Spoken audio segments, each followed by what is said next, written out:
কথাগুলো শুনবো, জান্নাতের উত্তরাধিকারী হব, সফল ব্যক্তি হব। আমার প্রশ্ন, জান্নাতের উত্তরাধিকারী হতে চান কে কে? সফল হতে চান কে কে?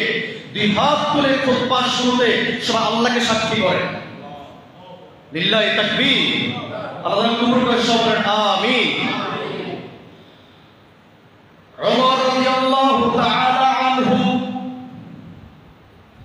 তিনি বলেন, যখন আমার আপনার নবীর উপরে এই 10টা আয়াত নাযিল হলো, কোরআনুল কারীমের 23 নম্বর সূরা সূরাতুল মুমিনুনের যখন 10টা আয়াত নাযিল হলো, ওমর বলেন আমি দেখতে পেলাম আল্লাহর রাসূল পশ্চিম দিক ফিরে সাথে সাথে তিনি একটা দোয়া তেলাওয়াত করা শুরু করে দিলেন। সে দোয়াটা হলো, যারা আমার সাথে ঠোঁট লাগিয়ে পড়তে পারেন, সে দোয়াটা হলো আল্লাহুম্মা জিদনা ওয়ালা তানকুসনা ওয়া আকরিমনা ওয়ালা তুহিন্না ওয়া আ'তিনা ওয়ালা তাহরিমনা ওয়াসিনা ওয়ালা তুসির আলাইনা ওয়ারদ আন্না ওয়া আরদিনা।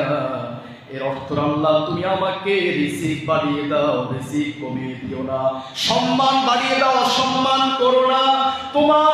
তোমার প্রতি আমি যেন সন্তুষ্ট থাকতে পারি সারাটি জীবন, আর তুমি যেন আমার প্রতি সন্তুষ্ট থাকতে পারো। এই দোয়াটা রাসূল করেছে সূরা মুমিনুনের প্রথম 10টা আয়াত নাযিল হওয়ার সাথে সাথে।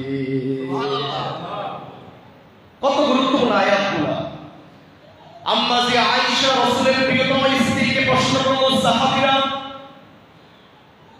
আম্মা জি আয়েশা আপনি বলুন তো, আমার নবী তো দুনিয়ার বুকে জীবিত নাই, ওফাত বরণ করেছেন, বলুন তো আমার নবীর চরিত্র কেমন ছিল? আমার নবীর ভিতরে প্রতিনিয়ত যে আমলগুলা, যে গুণগুলা ছিল, সেই গুণগুলা কি কি আপনি আমাদেরকে একটু বলেন। আম্মা জি আয়েশার সাথে সাথে কোরআনুল কারীমের 23 নম্বর